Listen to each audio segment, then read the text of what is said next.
Tries to keep power. President Bush throws his support behind Yeltsin and the deposed Soviet leader. And Bob loses steam but still packs a punch as it plows through New England.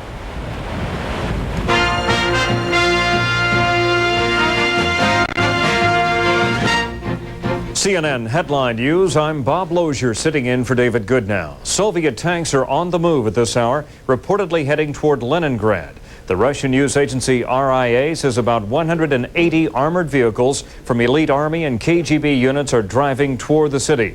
Leningrad's reformist mayor called Monday for citizens to disobey the hardliners who overthrew President Mikhail Gorbachev. In Moscow, the tanks are silent, but the voice of Boris Yeltsin supporters are being heard. Hundreds of civilians and troops loyal to the Russian Federation president are camped out outside the Russian parliament building where Yeltsin is holed up. Yeltsin has called for a general strike to begin Tuesday. Gabby Rato reports on the tumultuous first day of the Soviet coup. Political hardliners had made their move before dawn. Now it was for the army to back it up on the streets. Columns of armored personnel carriers formed up along the wide avenues of central Moscow. This group assembled in an area close to the Russian parliament. Though the coup happened at about 4 a.m. Moscow time, the first the public knew was from breakfast television. That said, Mr. Gorbachev's duties had been taken over because he was unwell. All morning, the mobilization continued.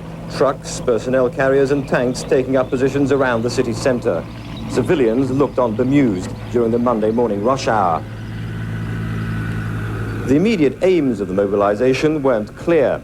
But after a few hours, the city was sealed off. The only way in was by underground trains. The army moved in unopposed at first.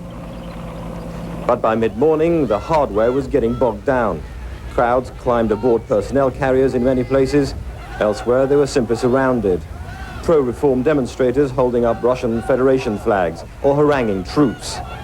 There were occasional fistfights, but overall there was little violence. Seizing his moment, the Russian president, Boris Yeltsin, climbed aboard a tank. Calling events a reactionary coup that was unconstitutional, he urged the Moscow troops to return to barracks. Yeltsin said Gorbachev was now under house arrest on holiday in Crimea, and he said troops in Moscow should now take orders from him, Yeltsin, not the state emergency committee that deposed Gorbachev and now runs the country. The same hardliners who make up the new committee saw Gorbachev off to the G7 summit a month ago. A gathering of conspirators, not colleagues. This afternoon, Gorbachev's self-imposed replacement, Gennady Yanev, gave a press conference. Well, let me say that Mikhail Gorbachev is now on vacation. He's undergoing treatment in the south of our country.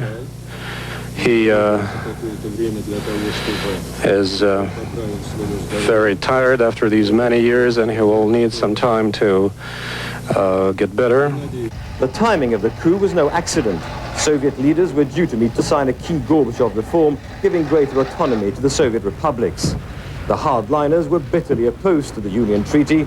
Now their troops are keeping precarious peace, and Mr. Gorbachev is suddenly an invalid. By early afternoon, the committee had shut down all but the most anti-reformist newspapers, apart from Izvestia. Most radio stations were off the air or surrounded by troops. Demonstrators were gathering in various squares across the city. In some places, barricades were erected, though there's been very little violence reported either in Moscow or anywhere else. But with communications shutting down, the general picture is increasingly hard to obtain. The troops and the public appear locked into a surly standoff. Gabby Rato, ITN, Moscow. There is a report that Mikhail Gorbachev has been moved from the Black Sea vacation home where he had reportedly been under house arrest. Quoting witnesses, the Russian news agency RIA says Gorbachev was put on board an airplane bound for an unknown destination.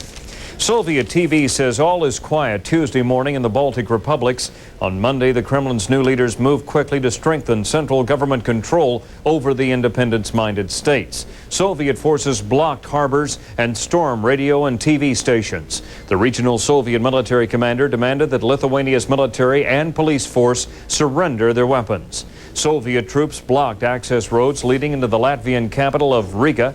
Latvian radio reports that Kremlin troops killed a man in downtown Riga. And a Latvian news agency says Soviet military forces seized radio and telephone facilities in Riga early Tuesday.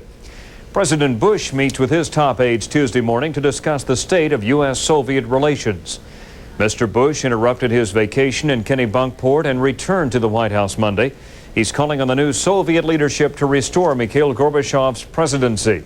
He denounced the coup as misguided and illegitimate, and he insisted the new regime live up to its international commitments.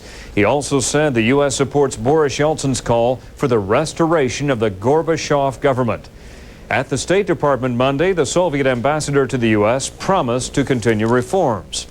However, NATO is warning the new Soviet leadership to stick to the reform plans Gorbachev put in motion. NATO foreign ministers held an emergency meeting Monday in Brussels. In a tough statement, they warned straying from the path of reforms will bring serious consequences for the Soviet Union and the international community. The Pentagon says the Soviet military has not taken any action that threatens the West. And President Bush reports U.S. forces have not been placed on any heightened alert. Defense Secretary Dick Cheney has cut short his vacation to return to Washington. He joined Secretary of State James Baker and U.S. Ambassador to the Soviet Union Robert Strauss in a meeting with the president coming up Tuesday.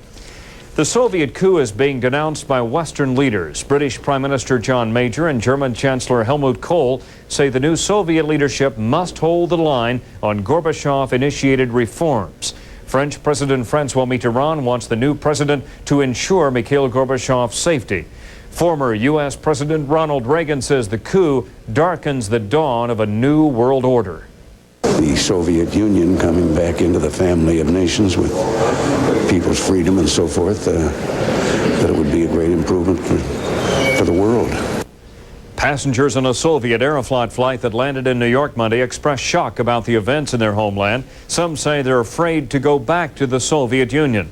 Also arriving in the United States were 4 Americans who had been visiting Soviet Georgia as part of the Friendship Force. They say they saw many soldiers in Moscow Sunday night.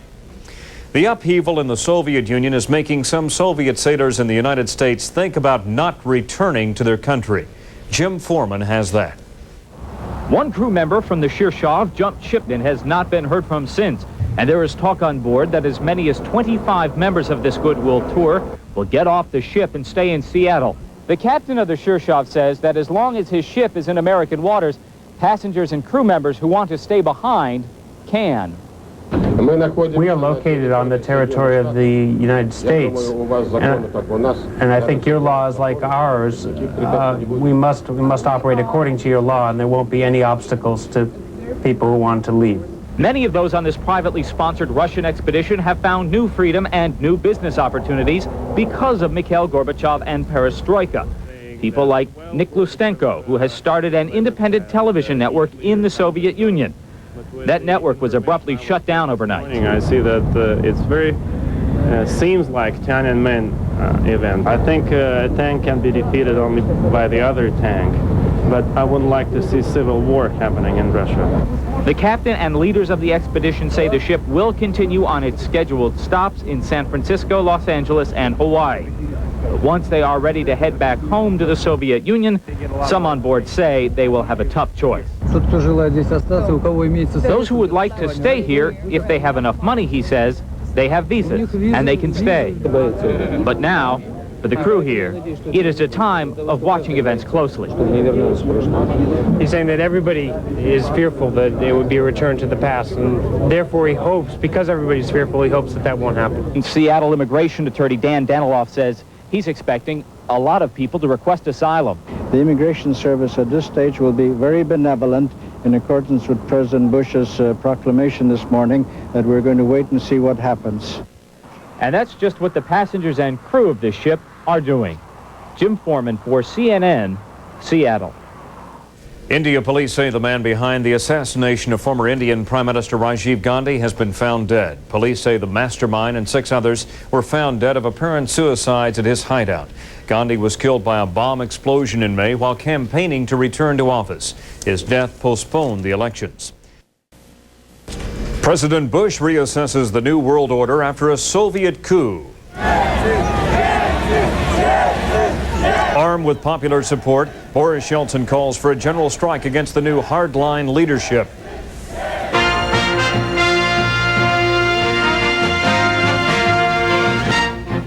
CNN Headline News, I'm Bob Lozier sitting in for David Goodnow. As Soviet hardliners strengthen their grasp on power, the course of post-Cold War politics has been frozen in its tracks. With President Mikhail Gorbachev no longer calling the shots, Soviet international policy is uncertain. Moscow's ambassador to Washington says the emergency committee headed by Gennady Yanayev will continue economic and political reforms. Monday, he dropped off a letter saying the Kremlin will, quote, further its good relationship with the U.S. President Bush has summoned his top aides for an early Tuesday meeting on the Soviet crisis. And he's sending Secretary of State James Baker to Brussels to meet with NATO leaders. We have more White House reaction from David French. President Bush rushed back to the White House from his vacation home in Maine, held an afternoon of consultations with his top aides and by phone with key Western leaders.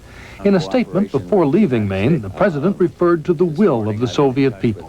Gorbachev's contributions have laid a foundation for progress that I am convinced the people in the Soviet Union want to see continue. Gorbachev's ouster also throws into question the role of the Soviet Union in what the president has called the New World Order. And it could have serious consequences for the Soviet society and in Soviet relations with other countries, including the United States. Just after the dinner hour, the White House released a statement that took a much more specific approach to the fluid situation and calls for restoring Gorbachev to power. Here are the main points. 1. Reform in the Soviet Union must continue. 2. The U.S. supports constitutionally elected leaders and opposes force to suppress them. Thirdly, the president said we oppose the use of force in the Baltic states or the toppling of democratically elected governments in the republics. 4, he calls on the USSR to abide by international treaties, especially those relating to human rights. 5th, President Bush promises to avoid actions lending legitimacy to the coup effort that has apparently deposed President Gorbachev. The statement concludes saying the U.S. has no interest in a new Cold War or in stirring up East-West tensions. But the president warns economic aid programs will not be supported if what he calls extra-constitutional means continue. The accelerated swearing-in of Robert Strauss as his new Soviet ambassador comes in the morning after meeting with top advisors. Then, if nothing intervenes, President Bush plans to be back at his main vacation spot Tuesday afternoon, missing the overnight effects of Hurricane Bob, but just about anything from the political storm clouds over the Soviet Union. David French, CNN, the White House. In Moscow, radical reformer and Russian Republic President Boris Yeltsin is being closely watched. So, pro-Yeltsin soldiers are guarding Russia's parliament building where he's holed up. Loyalist troops also surrounded the building but withdrew later. Yeltsin supporters built barricades Monday to prevent troops from storming Parliament and arresting Yeltsin. He condemns the coup and he's calling for a general strike for Tuesday. Government troops continue to patrol Moscow, and the Russian news agency RIA reports 180 Soviet tanks and armored vehicles are moving toward Leningrad. But so far, there are no reports of violence. Leaders of the Baltic republics are calling for passive resistance after Soviet troops seized several strategic locations. In the capital of Riga, a Latvian official says a man was killed when federal security forces began firing on a minibus. In Estonia's capital, Soviet warships have blockaded the harbor and the army has taken control of the port. In Lithuania, federal troops have taken control of several broadcast centers. Shortly before going off the air, one radio station broadcast a message saying that Lithuanians would struggle for independence. A Russian news agency is reporting that Gorbachev has been moved from his vacation home in the Crimea to an unknown destination. But the Kremlin's ruling emergency committee denies that. Meanwhile, U.S. government experts say they believe Soviet Defense Minister Dmitry Yazov flew to Gorbachev's vacation home on Sunday to inform him of his ouster. Yazov is one of 8 communist hardliners who now hold the reins of power. Western leaders are condemning the coup, and on Monday, members of NATO met in Brussels. They warned the Soviet hardliners to keep Gorbachev's reform policies or else face serious consequences. At a meeting Tuesday, British Prime Minister John Major plans to ask other members of the European community to suspend technical aid to the Soviet Union.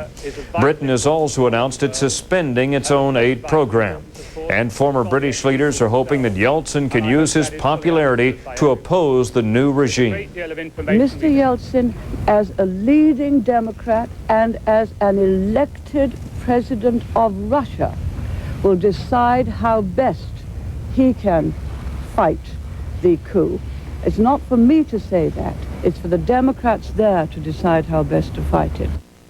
Iraq is welcoming the change in Soviet power. Gorbachev's government opposed Baghdad during the Persian Gulf War, and Iraq says his departure will help balance world power. Former President Ronald Reagan says he hopes Gorbachev will return to office. The Soviet Union coming back into the family of nations with people's freedom and so forth, that it would be a great improvement for the world. Members of the U.S. Congress were quick to denounce Gorbachev's ouster. Many said the Soviet bid for most favored nation trading status is in serious jeopardy. Democrat Sam Nunn of Georgia expressed caution, suggesting the situation may change. We'll have to wait and see what happens here. I certainly would agree with what President Bush said this morning, that this is not all over yet. We may see a real reaction from the people in the streets, and if that happens, we have to then see what's going to happen with the Soviet military. There are a lot of signals that the Soviet military may not be united and that the military leaders themselves may not command the allegiance of their troops. Word of the coup is the focus of much discussion throughout the United States and the rest of the world. Craig Heaps talked to some Americans who generally feel confused and sad about it. From Chicago, I think it's a step backward for Russia. I think that to San Francisco. Who's in control of the nukes over there? People all across America were talking Monday about Mikhail Gorbachev and the Soviet Union. What were these treaties they were signing with Gorbachev? I don't understand. He's the one signing the treaties, and he doesn't even have control over the... Oh, I see what you mean. Talk radio. It's America's front porch, reflecting the conclusions and concerns of everyday people. I suspect that they may be using this as an opportunity to smash the Latvians and the Lithuanians and then come back and say, well, gee, we've really changed, and will you please give us some money? At Emory University in Atlanta, U.S. and Soviet students watch TV coverage together. I can't believe it. I think it's an awful dream. I'm speechless, absolutely. I'm sorry. I'm impressed. I can't find the words. At first I was a bit shocked, but I'd say I wouldn't expect any reaction by the United States because things may sort themselves out eventually. In San Francisco, the Bay Area Council on Soviet Jews has been hearing from people with families still in the Soviet Union. And they, of course, are terrified. Several of them we've spoken to were in tears this morning. It was tough enough to try to get out before. At San Francisco's Pier 39, tourists flocked Monday to the Perestroika store, where all of the goods come from the Soviet Union. And they talked about what's happening there. I've noticed people from the Midwest who come in and they say, our government didn't do enough to support Gorbachev while we had the opportunity. Rita Rempel and her husband are tourists from Chicago. They moved to the U.S. from the Soviet Union 15 years ago. We thought it might be coming, but nobody expected it. And it was an initial state of shock. We couldn't believe it. Propelled by the day's news, tourists grabbed up items as if they were souvenirs of history. The Gorbachev dolls were disappearing fast, perhaps a case of art imitating politics. Craig Heaps for CNN, San Francisco.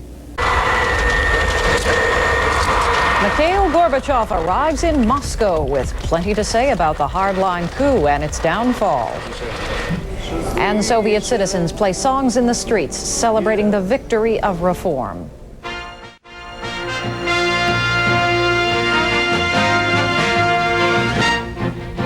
CNN Headline News. I'm Tori Atali sitting in for David Goodnow. Mikhail Gorbachev is once again ruling the Soviet Union.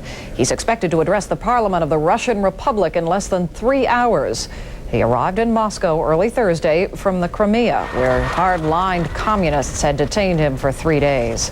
The hardline coup came unraveled Wednesday, and Mr. Gorbachev immediately assumed control.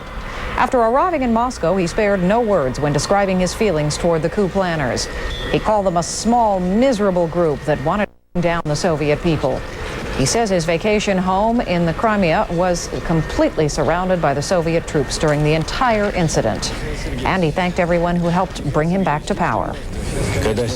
What did they do to the president and his family when for 72 hours they surrounded him with troops and wanted to break his willpower, but they lost.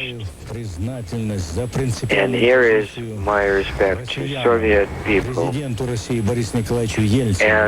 specifically to Boris Yeltsin, the president of Russia, to all labor collectives, to all people who stood up in the way of reaction. This is what we should be proud of.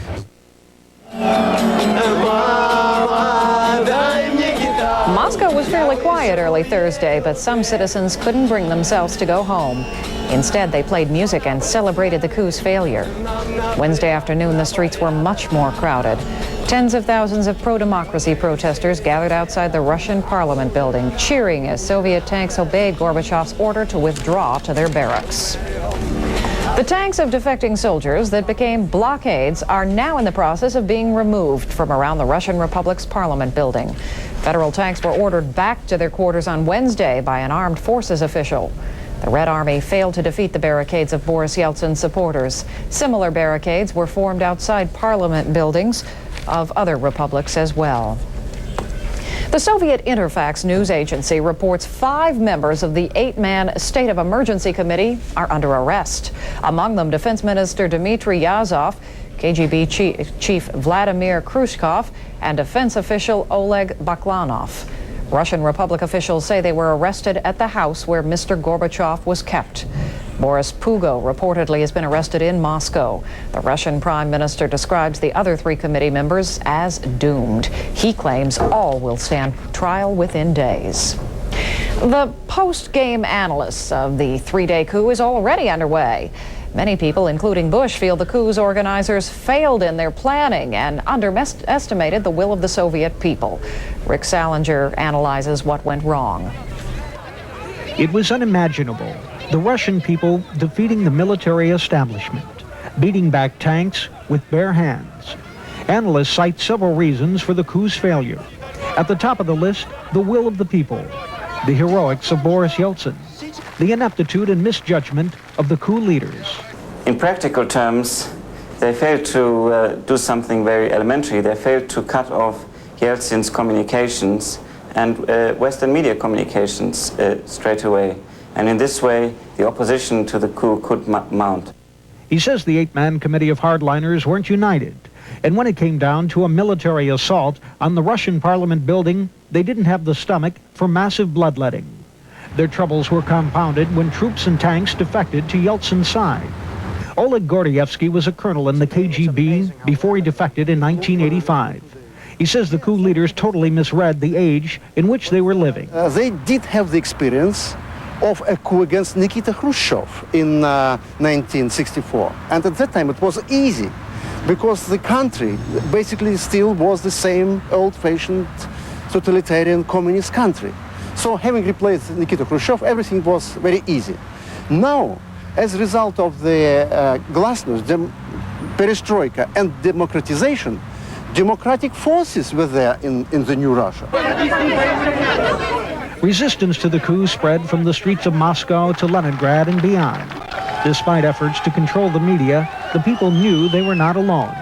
Former British Prime Minister Margaret Thatcher says Western support for Yeltsin and Gorbachev and condemnation of the coup were critical factors. And I think that must have had a very bad effect on the morale of those who wanted to have a coup. A very bad effect. I think they were taken by surprise about everything. By surprise about what happened within the Soviet Union, by surprise about the strength and perseverance of feeling outside. The Soviet hardliners and their once feared military and KGB cohorts were defeated and humiliated in 3 days by the will of the Soviet people. In the end, analysts point out it was an old-fashioned coup in a new day and age. The Soviet Union has changed, and will probably never be the same. Rick Salinger, CNN, London. As the coup began to collapse, shooting was reported near the Parliament building in the Lithuanian Republic's capital, Vilnius. The Parliament's press office says a Lithuanian guard was killed and 3 people were injured when Soviet Interior Ministry troops tried to force their way past a checkpoint. It's unclear what sparked the incident. Wednesday, troops were reported to be withdrawing from the Baltic states. An anonymous supporter of Gorbachev left a gift outside the Soviet mission to the United Nations in New York. A bouquet of flowers was found at the mission's gate after the coup attempt failed. Soviet diplomats are thanking all Americans for their support during the crisis.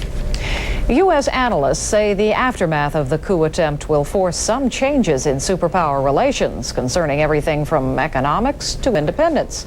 And Deborah Potter reports Russian President Boris Yeltsin will be getting a lot more consideration. Yeltsin's emergence from the crisis in a position of strength will force the Bush administration to rethink its relationship with the Russian leader. Just 2 years ago, he couldn't even get in the front door at the White House. Well, power talks, and Yeltsin now is the dominant power in the Soviet Union. Now, despite the personal loyalty President Bush feels to Mr. Gorbachev, one U.S. official said we will have to disengage. In his words, Gorbachev has had his day. But the U.S. has no intention of undercutting Mr. Gorbachev. Economic assistance to the Soviet central government, including credits for the purchase of grain, will resume as soon as possible. We will certainly, if things work out in a satisfactory fashion, get back into the business of furthering the economic recovery, certainly. The coup, however, did nothing to resolve the country's severe economic problems. It would not help the Soviet Union at all if we were simply to say, here, we'll just shovel massive foreign aid to you because you've survived this coup. But some analysts say the reformers deserve an immediate economic boost. This is clearly an episode in the history of the world which we can't turn our backs on. And the question of investment, of devoting money, is in our mutual interest. There is also renewed talk about what happens next in the Baltic states. New calls for Washington to formally recognize the Baltics. They have earned the right. They have demonstrated where their people stand, and I think the United States ought to take a lead on that. Officials here say that's unlikely unless the Soviets act first, but they do see an expanded relationship between the U.S. and the republics. It was happening already, said one official, but the coup will accelerate it. Deborah Potter, CNN, the State Department.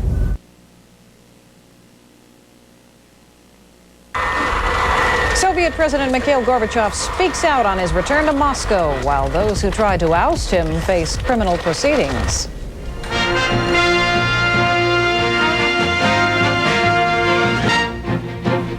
CNN Headline News. I'm Tori Atali, sitting in for David Goodnow. After 3 days under house arrest, Mikhail Gorbachev is free and speaking out against the 8-member emergency committee who launched the failed coup. Gorbachev flew into Moscow from his vacation home in the Crimea in the middle of the night local time. At the airport, he made his first public comments since being detained on Monday. In an interview on Soviet television, he described the coup's failure as a victory for perestroika. He had special words of thanks for the Soviet people and Russian Federation President Boris Yeltsin, but only harsh words for the coup plotters, who he called a small, miserable group. The president was entirely isolated from its own people, its own country, from the rest of the world. So they wanted to morally break the will of the president and his family, but they lost. It just didn't happen, and I'm sure why. And his family, but they lost. It just didn't happen, and I'm sure why. Because of our people. It's now a little after 8 a.m. Thursday in Moscow. Gorbachev is scheduled to address the Russian Federation Parliament and the world in about 2 hours. Tim Ewert has more on Wednesday's dramatic events. It was a day of momentous and rapidly changing events in Moscow. Suddenly, in mid-afternoon, troops who barely 60 hours earlier had poured into Red Square and surrounded the Kremlin were ordered back to their barracks. "Is that it?" shouted a bystander. "That's it," a soldier replied. The mood of drama was reflected at Boris Yeltsin's Russian parliament, where loyalist tanks were still standing guard, but cheering crowds sensed the changing atmosphere.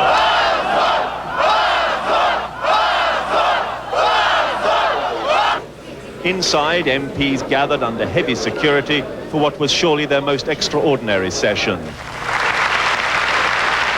Mr. Yeltsin, defiant from the start, first revealed KGB boss Vladimir Khrushchev had invited him to the Crimea to meet Mr. Gorbachev.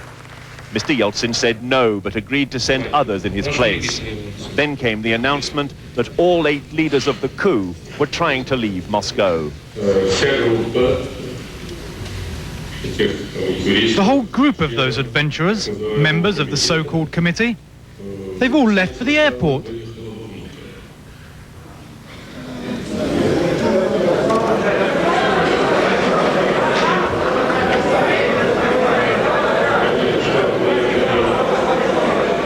It caused an instant buzz of excitement that the coup really was over.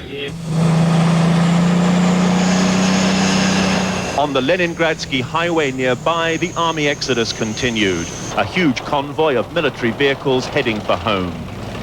Some were clearly anxious to get going. Few of these soldiers had displayed much appetite for confronting their own people. They'd arrived amid fears of a bloodbath. They left with flowers in their gun barrels and on their faces. There were gifts of food from the locals and the belief.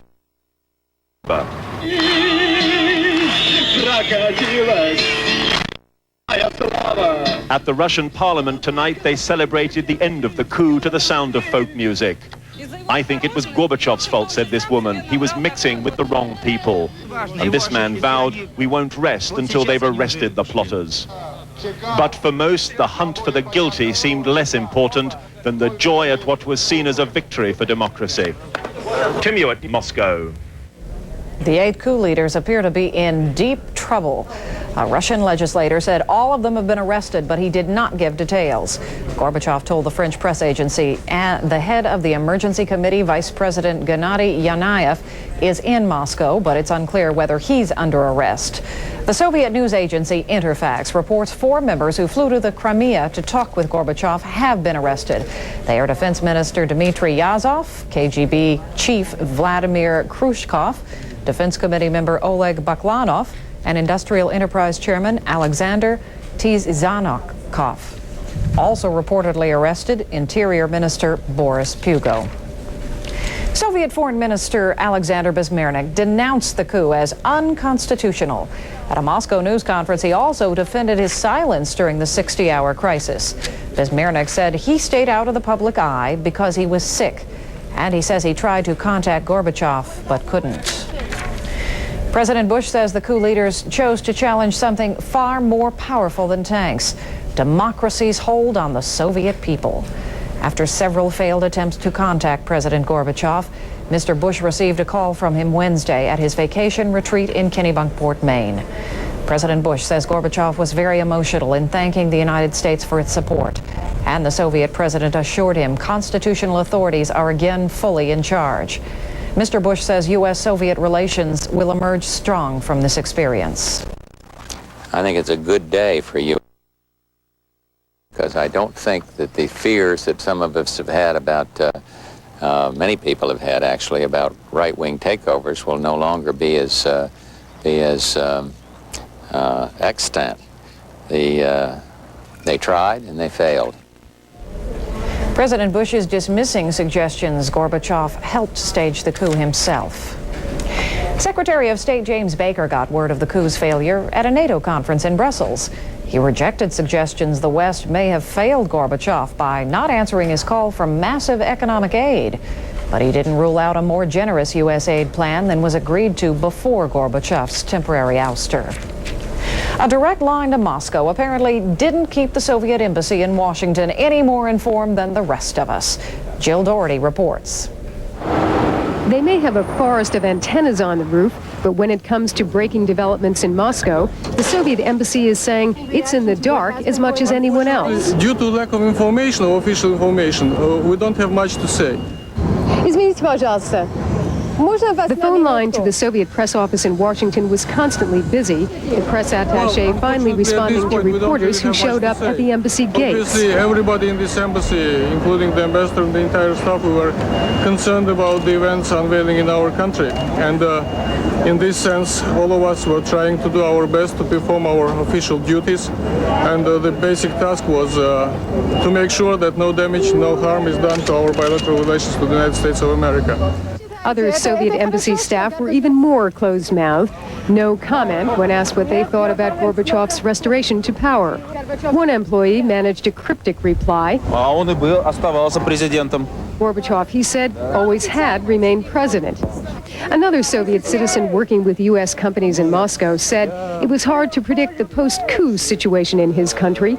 I don't think Gorbachev will be any stronger, he said, but Yeltsin will be. What's my reaction? Back to normalcy.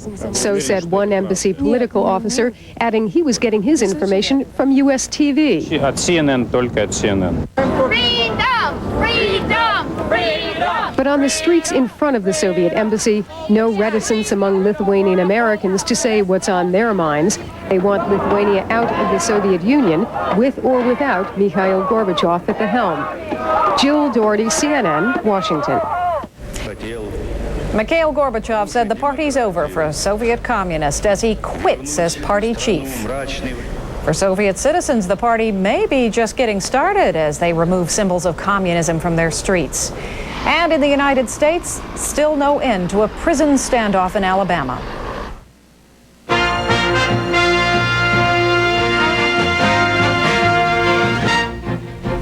CNN Headline News, I'm Tori Atali. Soviet President Mikhail Gorbachev no longer heads the Communist Party, but the move comes by choice. Just days after surviving a coup attempt, Mr. Gorbachev decided Saturday it's time to step down as chief of the Communist Party. He also called on the party's leadership to dissolve itself, saying many top members supported the failed coup against his government. Gorbachev crippled the party financially, turning its finances over to the parliament. Gorbachev remains a member of the Communist Party. The White House has issued a brief statement calling Gorbachev's announcement a step forward in the reform process. While teeing off with golf pro Arnold Palmer, President Bush suggested the hardline coup has been a blessing in disguise. He says it has removed some of the roadblocks to economic reform in the USSR. But he isn't yet talking about increased assistance to jumpstart the country's finances. Muscovites apparently are taking out their anger toward the Communist Party on a statue of Lenin. Saturday, they defaced the statue in October Square with graffiti. However, they were unable to topple it from its platform. Citizens anxiously are awaiting help from a large crane. Similar statues of Lenin have been destroyed in several Soviet republics. Earlier Saturday, the focus of Soviet emotions was on fallen heroes, not fallen icons. Robert Moore has that. It was officially the funeral of the 3 young Muscovites who had died defending the city during the military coup.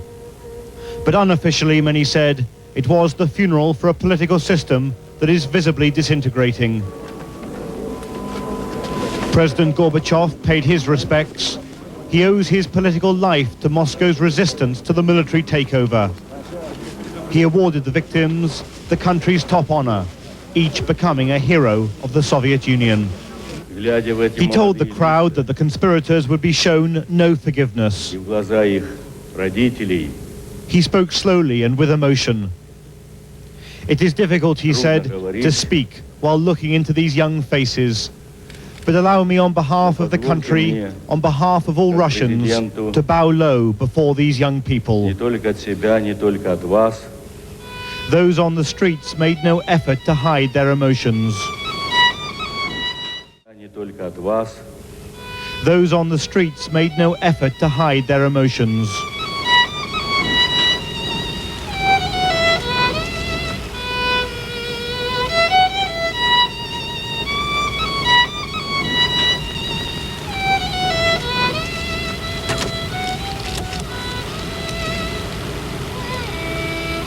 Everywhere a sense of loss and of a country in extraordinary political turmoil. The crowd then marched through the center of Moscow up towards the Russian parliament, where resistance to the coup had been focused. The victims of this coup are being honored as revolutionary martyrs. For the people on the streets are seeing the events of the last week as nothing short of a revolution. They shed their blood defending democracy, and this is a funeral for the whole communism system all over the world. The images today were of old Russia, pre-revolutionary, a country throwing itself back 75 years.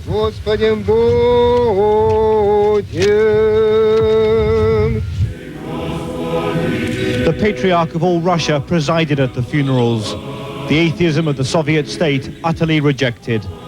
The changes here are not just political. People are talking of the re-emergence of a Russian tradition. Robert Moore, ITN, Moscow. The failed coup attempt by Soviet hardliners apparently has prompted the Soviet Ukraine to pull further away from Moscow. The Republic's parliament has voted overwhelmingly to declare independence, the 7th state to do so. The resolution reportedly will be put to the test December 1st in a referendum which would coincide with presidential elections. The move's a blow to efforts to keep the USSR loosely united under the proposed Union Treaty. The independence call goes beyond the Ukraine's earlier declaration of sovereignty. The Ukraine is the Soviet Union's second largest republic and is considered a major agricultural and industrial power. The Communist Party also is taking a beating in the Soviet republics of Moldavia and Tajikistan. The republic's presidents have banned activities by political parties.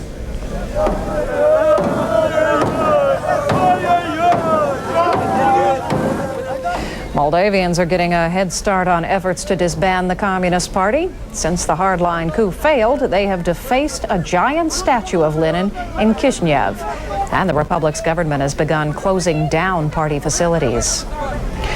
Some of the last bastions of Soviet power are on their way out of the Republic of Lithuania. Lithuanians shouted "killers" as 2 busloads of KGB secret police left their headquarters in Vilnius Saturday.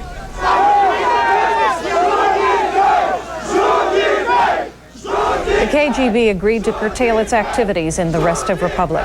Meanwhile, the Soviet Baltic republics apparently are getting closer to achieving total independence. Russian President Boris Yeltsin formally recognized Latvia's and Estonia's independence Saturday. It's already recognized Lithuania's sovereignty. And Denmark is the first nation to fully recognize the breakaway Baltics. The Bush administration says television news coverage played a key role during the failed Soviet coup. Mary Tillotson looks at the power of the picture. In the early hours of the coup, with Mikhail Gorbachev incommunicado and Moscow in chaos, U.S. officials say they were not even sure who was alive or dead, who was left in the Soviet Union for the U.S. to back. And it still is unfolding. All is not clear. A television image transmitted halfway around the world helped clarify the position President Bush would take. Even though we were getting messages that the resistance was forming and that President Yeltsin was still in the Parliament building and was maintaining his government, there was nothing like the television pictures of him on that tank to really solidify in everyone's mind that here is an active opposition that needs to be supported in every way we could. I have this morning spoken with Boris Yeltsin, the freely elected leader of the Russian Republic. And I assured Mr. Yeltsin of continued U.S. support. And so began an unprecedented two-way transatlantic conversation between Presidents Bush and Yeltsin, conducted by telephone and television with the world listening in. Coups can fail.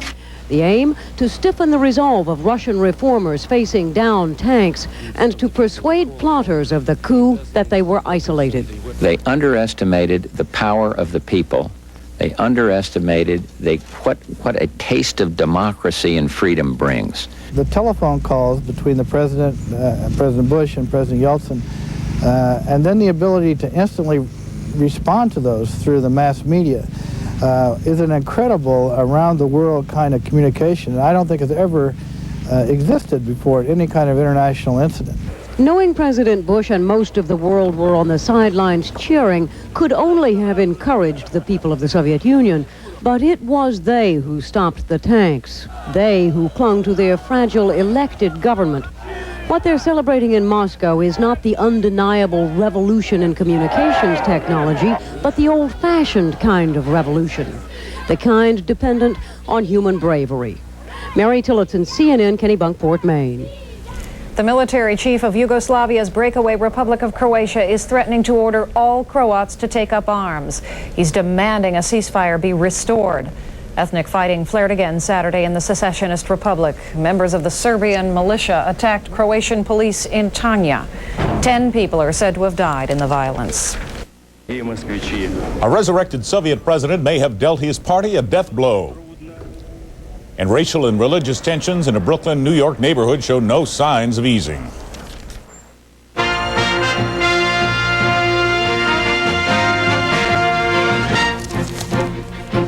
CNN Headline News, I'm Brian Nelson. The political drama in the Soviet Union remains intense as stunning changes continue to unfold in quick succession. In Moscow, an architectural icon is the target of widespread anti-communist sentiment. Many Muscovites are calling for a giant statue of Communist Party founder Vladimir Lenin to be removed from October Square.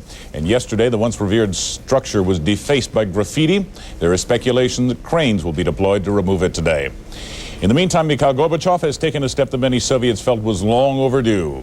Yesterday, the Soviet president resigned as the Communist Party leader after lashing out at party members for supporting last week's aborted coup. But Gorbachev will remain Soviet president. He also damaged financially the Communist Party by ordering its holdings turned over to the Soviet parliament. And Gorbachev pressed the Communist Party's Central Committee to disband, calling that a difficult but honest decision. Gorbachev's decisions are drawing praise from the anti-communist lobby, but some are warning against overkill. I don't think that the Communist Party as such should be forbidden. We still have enough people in our country and in our society who have communist views. Let them have their own structure and let them have their own legitimate channel to express their views. It is much better than any underground activity which is natural to Bolshevik consciousness. It's obvious that Communist Party will be removed to periphery of our political life.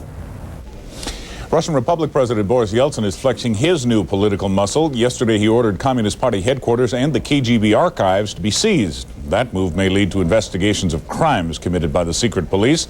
And Yeltsin also claimed control of all government communications traditionally operated by the Kremlin. Muscovites try to sweep away a symbol of the Soviet state on a day of historic changes. And in a racially tense New York neighborhood, black residents take their demands to the streets.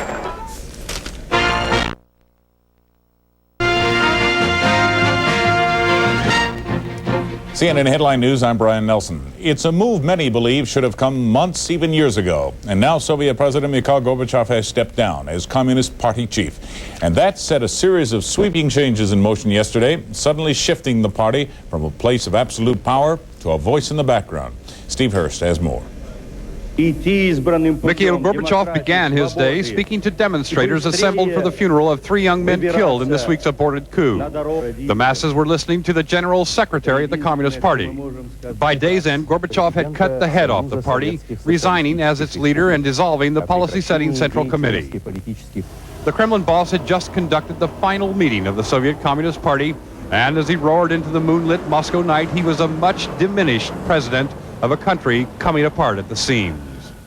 The former foreign minister said Gorbachev should have jumped the party ship long ago. I have been saying for a long time that he should take this step.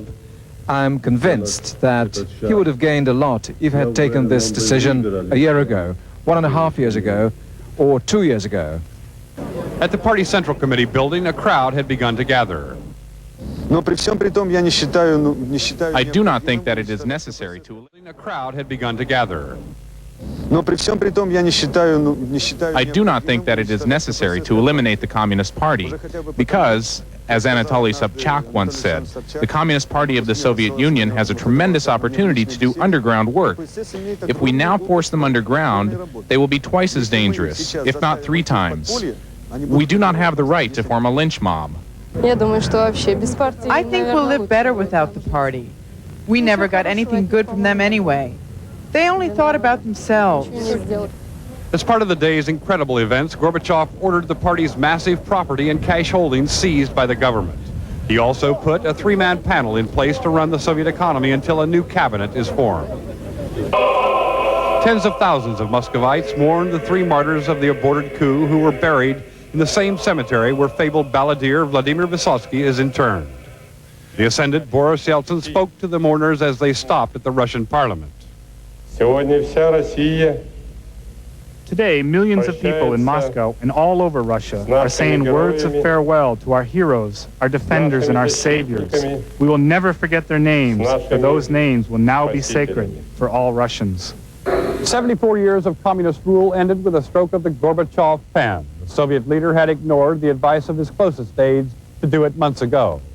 In the end, it took a failed coup to make Gorbachev understand the hated and corrupted party had to be killed if he were to survive. Steve Hurst, CNN, Moscow. And Muscovites apparently are taking out their anger toward the Communist Party on a statue of Lenin. Yesterday, they defaced the statue in October Square with graffiti. However, they were unable to topple it. Citizens anxiously awaited help from a large crane, but it never came. And public officials later talked the crowd into leaving. Status is still unclear, and I've twice tried to reach him by phone, including within the last hour, but have so far been unsuccessful. The right-wing forces have tried on several occasions to stage a coup d'etat, and finally they did.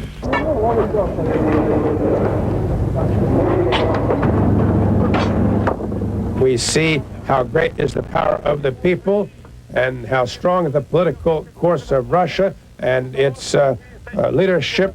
We were all protected by the unarmed people. What is symbolic is that those who protected the Constitution were many young people. This is a sign that our undertaking a reform is guaranteed.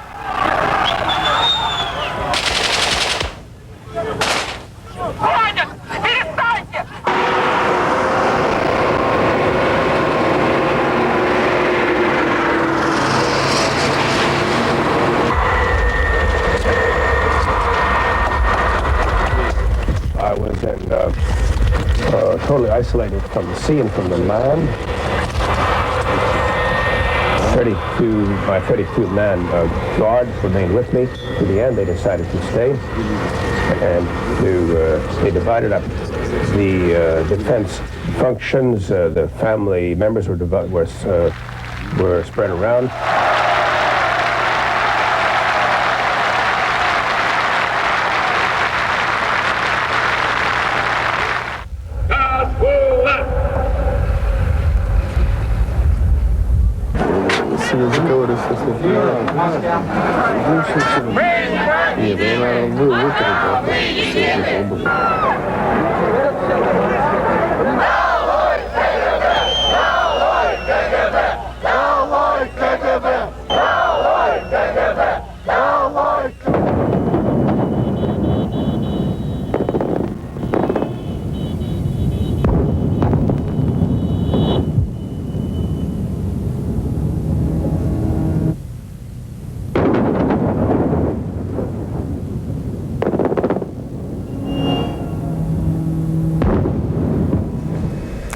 Stay tuned for the top stories coming up at the top of the hour.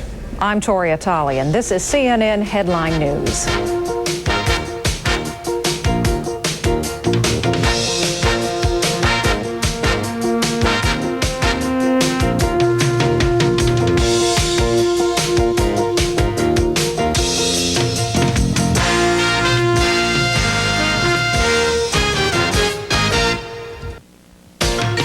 This is CNN Headline News.